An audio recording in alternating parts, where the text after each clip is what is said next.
I'm gonna try and help your new family. I want to thank you again for letting us stay here. Just gonna run through a few things. When we go out during the day, we like to stick to groups just for safety. The red door, it's the only way in and out of the house. It stays closed and locked all the time. I have the keys. It's the only set. Most important thing. What's he see? It's okay. Just go inside. We never go out at night.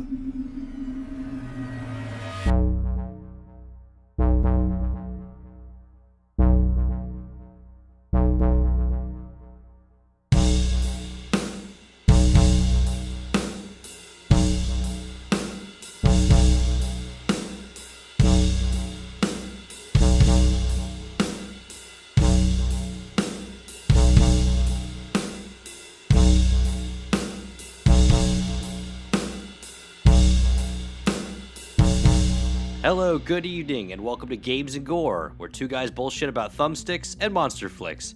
I'm Mac, joined by the prestigious Sir Barrington, and we have quite an episode on our hands this evening. We're going to delve deep into the disturbing post-cordyceps-infested world of The Last of Us and the bitter isolation and crippling anxiety of 2016's It Comes at Night. But just to start it off, Barry, what's been up with you? I'm growing a beard. I see that, and it is glorious. Yeah, you know, I've just been focusing all my time on growing this beard. You know, it's a hobby. The hair's getting a little shag too. I dig it. Like you used to kind of do like the super trendy Swift over hair, and I'm digging the long hair right now. It's awesome. Since I got that new job, I don't have to look the right way for anybody. So, you know, I'm just gonna not shave and not cut my hair for like a year. I'm gonna do it for a whole year and see how it goes. Fuck it, man. Don't shower, man. Don't wipe. Just go all at it, man. Just be a fucking bear in the woods. I still want people to talk to me, you know, but so I might have to shower and you know wipe, but other than that, anything goes. That's what I'm talking about, man. That's the fucking way to live.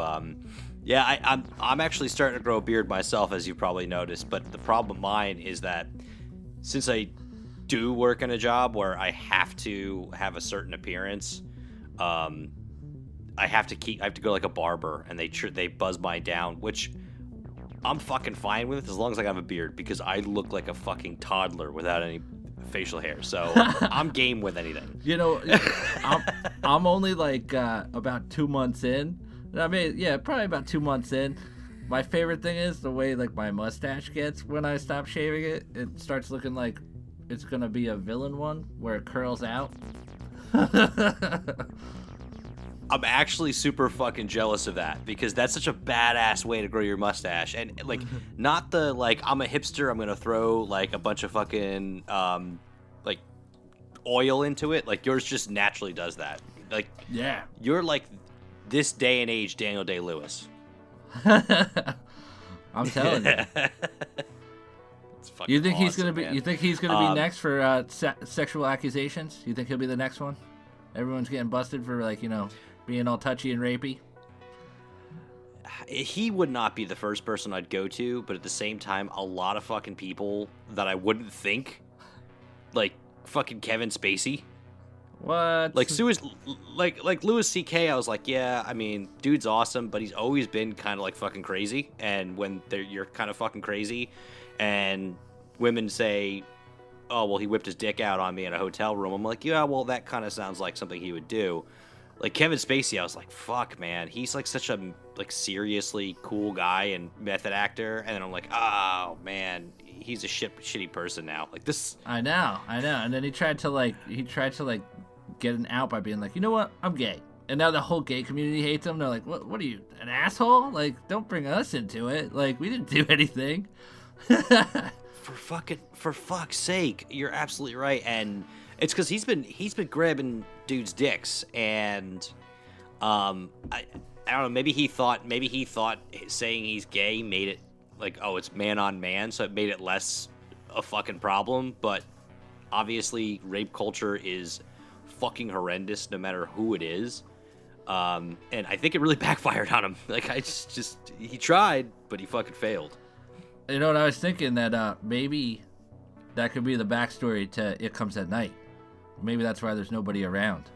Everything just got super rapey, and everybody's in jail.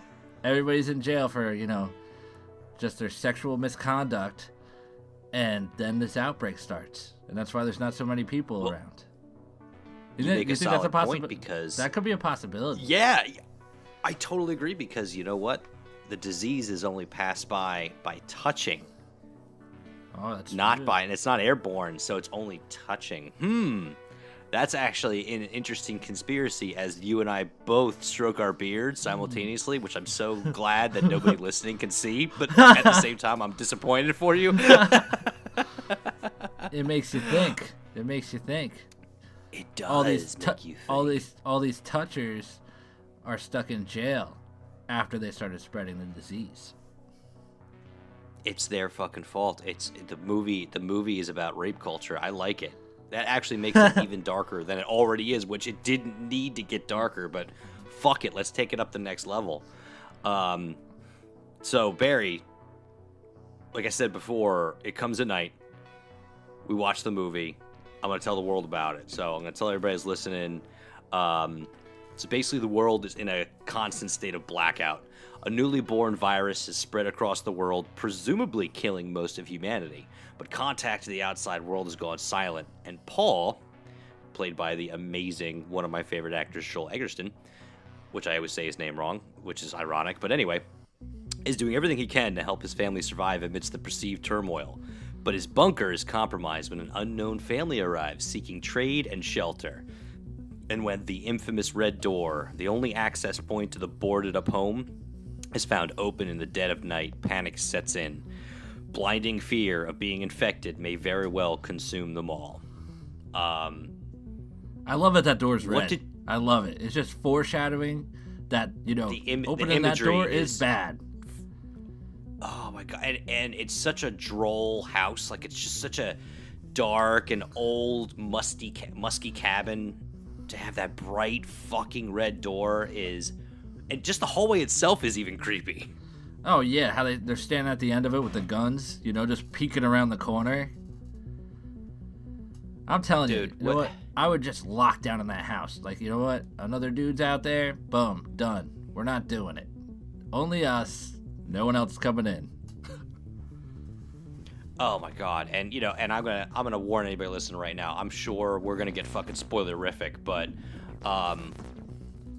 It Comes at Night. I want to talk about the title because I've seen a lot of reviews about this movie, because I was curious when I watched it. When I finished this movie, I wasn't really sure how I felt. You know those movies where you're like, I really liked a lot of parts, but a good 75% of it is so fucking slow, and it's like, when you're done with it, you're like, was it worth the highs? And I went to bed, and I woke up the next morning and went to work, and you think about all it. Just started to set in. And I'm like, yes, this was a fucking awesome movie, because I'm thinking about, It Comes at Night. I'm going to get over the disappointment that there's not Descent-esque creatures running around. The fucking fear is paranoia, and all the scary imagery is really from this kid's dreams. And I'm like, holy shit, this movie meant a lot more than I even realized while I was watching it. Oh, yeah, this movie's great. If you start off with burning a grandpa, you got my vote. You burn a grandpa, you put him in a wheelbarrow, you dump him in a ditch, and you burn him with a gas mask on. Now we got a movie. On Grandpa, first of all, let's talk about the fucking dream his grandson has. I don't remember the names of the characters, unfortunately. I want to talk about the fucking dream, because I think the dream of the grandfather with that weird sound he makes was probably the scariest part of the movie. Oh, yeah, it's unsettling. Definitely. And big fan of this movie, just fucking dropping you right into the story and not giving you a single clue about what the hell's going on. You're just as in the dark in this movie as they are, and I think that was done purposely. Oh, yeah. It was great. because I was looking for answers this entire film that in the back of my head I knew I would never get, while at the same time I felt like the characters on film were looking for a future for their family that they knew was never gonna happen. Oh yeah, and it gets so brutal. Like, you know what I'm saying? Like, they've been just like to themselves for so long that they're just like, they're brutal now. You know, like when that guy breaks into the house trying to like look for supplies, look for water, you know, they're just like, oh, grab him. They grab him, and then they're like, you know what? We can't take the chance of having you in here. We have our gas masks on. You might be infected. You know what? Let's just tie you to a tree in front of our house in the woods, and we're just gonna, you know, put a burlap sack over your face, and we're just gonna wait it out for 24 hours, see how you do. You know, like, like no remorse. It's your audition, you know, into our little real world. Yeah, and then like, you know, it's your audition tape. The guy's like, I got a wife and a kid, and I'm not sick. You know, like, can we bring them here too? And then like everything gets like the Brady Bunch or something. They're like, oh, now we have friends. You know, and like they're like, let's drink whiskey together. It's the end of the world. You know, and but like things get a little like you know, they're not telling each other everything. You can just feel it the whole movie. You know, and it just makes them unsettling with each other. You know, like they're like, is this guy all right? I want to like this guy, but I don't know if I should. And that's like the best thing this film tricks you on and doesn't even like reveal the magic is that you immediately, like, I don't fucking care who you are, when he finally convinces Paul that he's okay and they bring the family in, like, was rooting against him. I'm like, there's no way this guy is good. There's no fucking way he's gonna pull some shit. Well, they got shot at too, right? Like going to get the family, right? Like, what was that guy about? They don't really go into it. Which made it even that much fucking better is that you don't know in this film. You don't know if like they were really part of the ambush. They could have very well been. Yeah, and they just held their own, and then it didn't happen. You know, so he's like, all right, well, I guess this is my best option. Bring my family to this guy. Killed my friends. And then to me, like another scary scene in this, which is completely different, is like you mentioned, the whiskey scene. Oh yeah. When he mentions being an only child. Yep. And it's like, wait, you said you were hunkered in your brother's house. He's like, yeah, my stepbrother. You know, we were really close. And yes, his explanation makes a lot of sense, but just that like stare off they have. Oh yeah, and then they're like, no, we're done. We're done drinking together. He just picks up the bottle of whiskey and just like walks away. Like, I think this is done. And then that guy just sits there and finishes his glass, and you're like, man, what the fuck is going on right now? You know, this movie confused me a lot. It confused me a lot because, like you said, like they don't really go into too much. You know, you just know that there's a big infection out there, and this family might not be all right. You know. And especially the weird fucking dreams the kid's having, man. Yeah. Like, the fucking wife vomiting that black goo out of her fucking throat on him, like, it sets it. I mean, this movie simultaneously, like, you never know what the scene's gonna do. One scene, it's gonna push you towards totally trusting this family, and the next fucking dream or scene or whatever is pushing you to completely think that there's something fucking wrong with them. And I loved it. I felt tugged during the film of what to believe. I'm telling you, the ending of this movie ties it all together. Like, it doesn't really tie it together, but like I said, like the brutalness of it, like when they shoot their kid, you know, like that part, I was like, oh my god. And the mother of that child, when she's like telling him, like screaming at her, just kill me, just kill me, just shoot me. Yeah, like you know what, you killed my kid, and it was just like. And it was like something that didn't have to happen. Like, you know, everything just got out of hand real quick. Well, what are you gonna do? You just killed her child and her husband. If you let her live, she's gonna fucking seek out revenge on you and your family. You gotta do it. Like, I understood why he did it, but oh my fucking god. But, like, the way it was done, it was like no hesitation. Like, all right, you want to die? Boom. Done. Yep. You know, like we're moving on. And then leading up to that great reveal of the kid being sick. Oh, that's the worst. And the mom saying the same fucking thing to him that she said to her father when he was dying in the beginning of the film, of just like, what was it? It's okay to let go or whatever.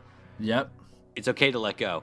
Yeah. And then I rewound the final shot just of her.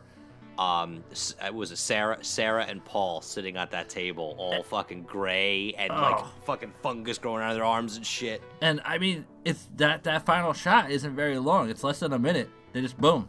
You just see them sitting there sick, and you're like, all right, well, that's how it ends. Yeah. But the expressions they made, like, just told a fucking story, and I love that about the ending. Is that you have to look into this film and just say, okay, I believe what I want to believe. I want to, and God, was it fucking good, man.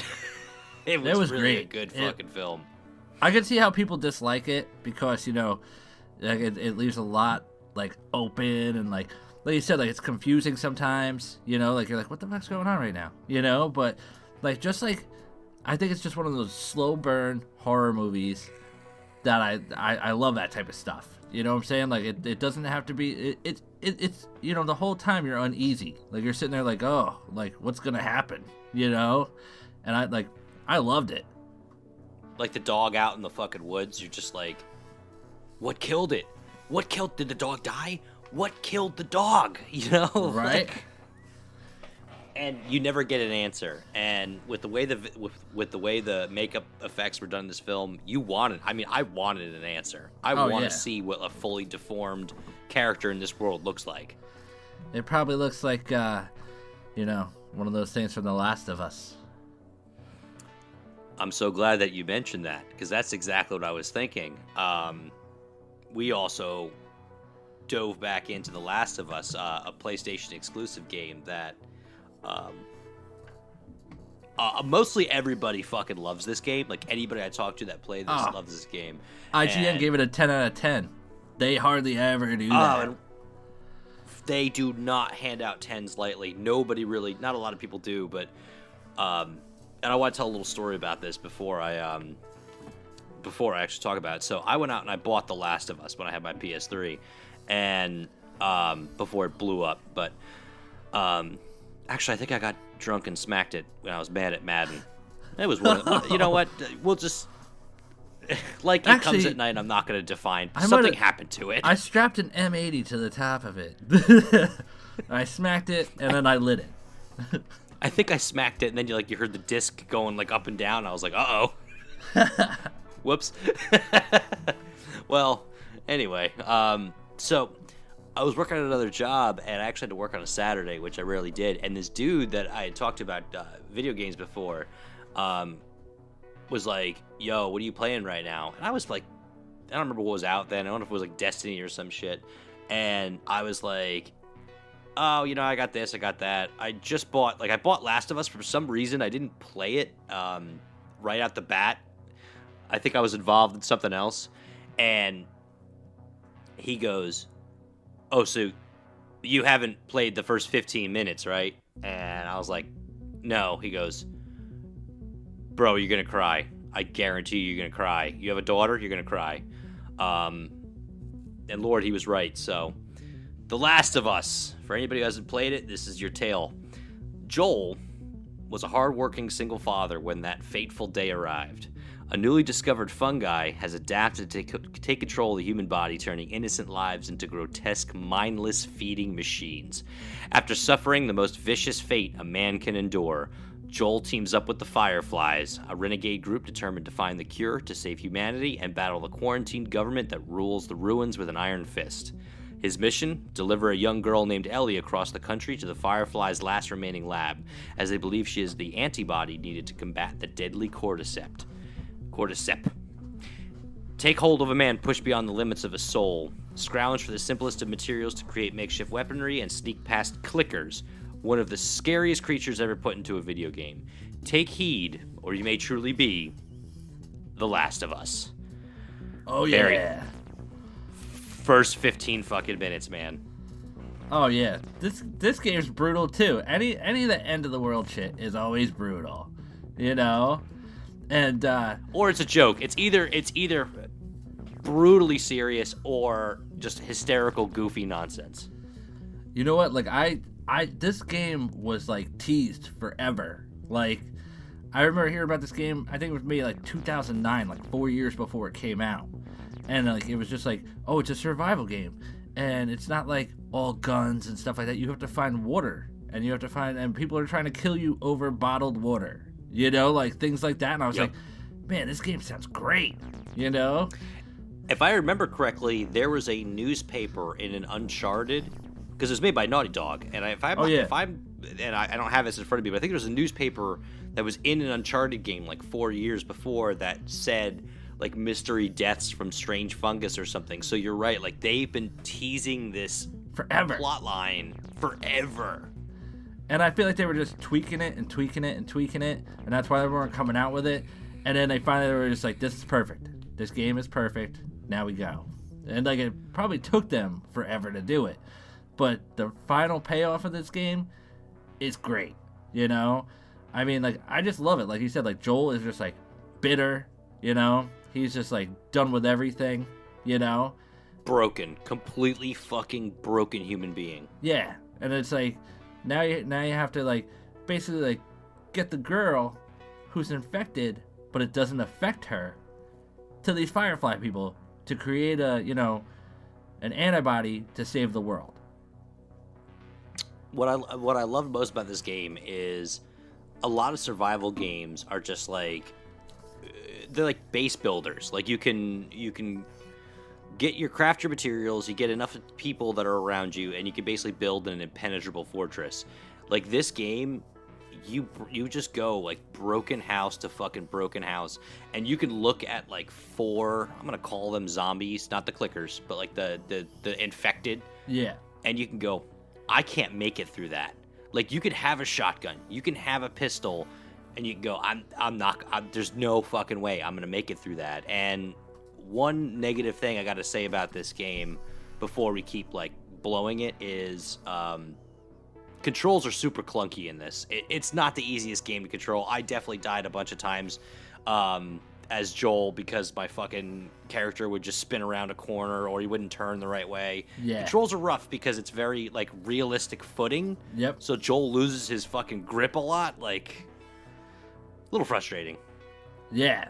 But I'm telling you, like, it was just crazy. Like, did you see the Last of Us 2 trailer? Like, the new one came out like October 30th, and it's brutal. Oh man, like people hanging in the woods. You know, they're just dragging that girl, and then they hang her too, and then boom, just like arrow through the face. You know, and I was like, oh man, this is crazy. And then just that final like 10 seconds of that, where like those things just run, those infected run out at them in the woods. I was like, oh, this game's gonna be sick. Oh my god, like, if they can tug on the fucking emotional heartstrings they did in the first one, they got another 10 on their hands, because, I mean, there's so many parts in this game, and I can talk about this game for fucking hours, but so I'm just gonna mention, like, they meet the guy and his kid, and they gotta kill the kid, because the kid tries to attack the girl. The fucking weird rapist, like the weird rapey guy that takes, oh my god, like, fucking, it's just like the creatures are scary, the humans are even fucking scarier. Joel's kind of scary in his own way. Yeah. Do you think those guys are gonna be in the second one? Because from the trailer of it, I'm not too sure. You know. I think he's gonna be in it, but obviously, like, it's not gonna revolve around them. No, because if we wanted a game of Joel, is it Ellie? Right, it's Ellie, right? Isn't her name Ellie? Yes. Yeah. Joel and Ellie's adventure ended in the first one, and Ellie is such a complex character. They fleshed her out in DLC. Like, she was obviously going to be the next character, which I think is genius, because you start the game as the little girl, so going in the second one as her is great. She's got a lot of depth, where she was the star in this game. Joel was not. Let's be honest. He was the gruff, bitter man who knew how to fight and shoot a fucking crossbow and make a shiv out of like a toothbrush and shit. She had the soul in the character. She's the one that went through the record store, flipping through the records and talking about the olden days, because she didn't even know what real fucking life was like, because she was born in this horrible apocalyptic world. I'm really excited to play as her. I know Joel's going to be in it, obviously, but he's going to be an old man. I was going to say, she's probably in her 20s? Yeah, he was pretty old in the first one. He's got to be, 50 years old? He had some gray in his beard, 50 at least. So he's going to be an old man. And honestly, with the way that this game, the way that the series has been so far with the first one, $10 says he's going to have a bad turn. Oh, yeah, I'm sure. He's going to be a fucking problem. He's going to be behind the villain's fucking door. Like, she's going to find out it's him, and it's going to break her heart, and she's like going to forever never trust anybody. Well, I mean, he is kind of like a bad dude in the first one. Like, he's bringing her for them, the Fireflies, to, like, basically dissect her brain and find this freaking cure for everyone else. But she's, in the process, is probably going to die from it, And they're going to use her stuff he didn't know cure that. everybody. He didn't know that shit. No, but you know what I'm saying? I mean, I think he kind of had a clue, and then he gets attached to her. Probably because of the daughter thing, like you were saying, Obviously. And then, she wakes up in the car, and, like, what happened? And he's like, they got plenty of others. Like, they got it figured out. It's all good. And that classic ending scene when he lies, like you're saying, like he lies to her, which he's never really been, because he's been so fucking blunt about everything. And then for him to go, like, he lied to her straight out. And then that ending scene, kind of like, this fucking game mimics a lot of It Comes at Night or vice versa. When she says, okay, whoever the voice actress is deserves a fucking boatload of money, because that okay was the okay of I don't believe you, but I love you and trust you. Like, it was just emotional. Just so fucking emotional. But just to get off the story for a quick second here, the clicker scenes, man. Oh, yeah. The fucking clicker parts. I'm telling you, there's that one part where you're like, what? Like, you're in, like, an office building, and, like, the floors are on a slant, and you gotta hide behind the filing cabinets and stuff, and you just hear those things. And, like, just, like, the shit that's, like, protruding out of their head, right? Like... And their motion, like their marionette motions through their arms. It reminded me of, like, the nurses from Silent Hill, right? Like, yes, totally like that. It's like they were like, let's do that, but in our own way. And geniusly done, of unshootable, unkillable fucking creatures that the only way you can get away from is if you stab them with a fucking shiv in the throat. And you never have enough for the room. And, like, having to, like, what are you, like a subway at one point, too? And you're, like, walking over broken glass. And I just hear that one of them because they'll scream just naturally. So you go, oh my God, did one see me? And that's when the others come. That's like when they're all over you. Others. Oh my God. And I love that. Like, that's like, man. like, I feel like Resident Evil started that, where, like, you never have enough ammo. You can't carry everything. And it's more realistic. Like, that's, like, totally how it would be, And I love that. Like, like, it's not just like a unlimited shooting type of thing. It's like, you know what? You gotta pace yourself in this and make sure do you want to shoot that thing, or do you want to run around it? Exactly. And I think that's the game's biggest accomplishment, besides the emotion, is making you feel like a normal human being. Like, you didn't feel overpowered. You felt like, Barry, what would we do if this shit happened? You know what I mean? Like, that's what it felt like. What would you be after 10 years living in this world? Like, I was always constantly nervous, anxious, and always perceptive of my surroundings. No matter what Ellie was cutely saying about, oh, look at this and look at that, I was always like, even in my mind, like, what's around this corner? Stop it. Don't look at that. Just keep walking, because I could open this door and there's 5 fucking infected behind it. It was You know what I'd be after 10 years of like living in this? I would have had a 10-year beard growth. The beard would have been 10 years long.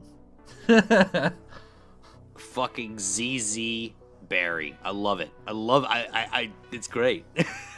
I would be walking around and they'd be like, how have these clicker things not killed him yet? He's tripping over that facial hair. He's tripping all over the place. But it's like an 80s comedy where like every time you trip over, like your foot flies up and kicks like 7 of them in the face. Like you're like a Mr. Magoo. Right? We're gonna just give this guy a real long beard, and he's gonna be tripping over it all the time, and that's why Mac thinks the controllers suck. It's a perfect game, but this guy's got way too much facial hair. 11 out of 10. All right, well, that about does it for It Comes at Night and The Last of Us. Obviously, a game and a film that Barry and I both love a lot. We think if you have a PlayStation 3 or a PlayStation 4, because they remastered it, especially with PlayStation 4, get the fucking remastered version of this goddamn game, because you're about to get treated with The Last of Us 2, which is one of the most highly anticipated games that's going to be coming up. And It Comes at Night is just buy it. I mean, you can get it for a good price. Buy it, watch it, and if you hate it, well, then why the fuck are you listening to this podcast? What would you call this episode? It Comes at Night in The Last of Us?